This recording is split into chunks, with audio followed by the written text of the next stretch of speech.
We leave the subterranean pipes behind, breaking straight through to the surface. Down here, you have a grinding mechanical engine. Up here, you enter the user interface. Most observers look at this skyline and see a standard city. They see glass and steel organically growing into a wealthy hub over several decades. But every curve and sightline in the Marina Bay array was calculated to command optical real estate, with towers aligned for absolute maximum visibility. Every angle of this cityscape has been optimized to capture and hold your attention.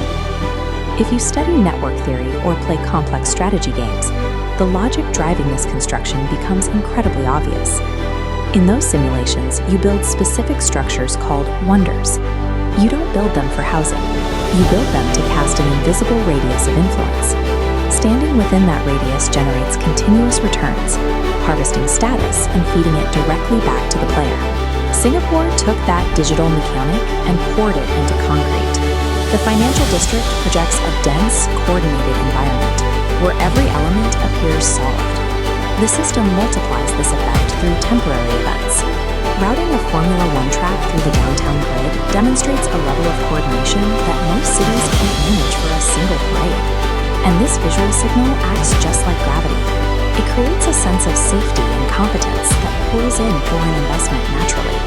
By managing how the world sees it, the city creates a massive gravitational pull for global capital, shifting its position in the global economy through the power of perception.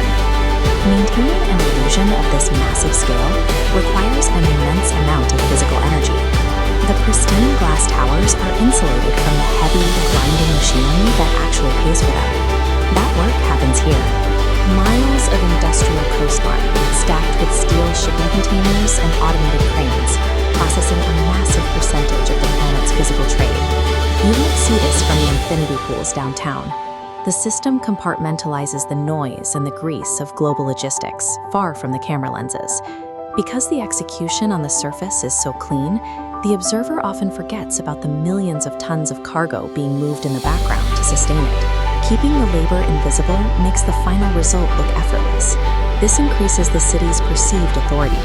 The system uses mechanical efficiency to subsidize its massive influence, keeping the labor entirely unseen. The macro layer is secure. The skyline broadcasts the signal, the capital flows in, and the collective behavior of the globe is managed. But an engine this precise eventually looks inward.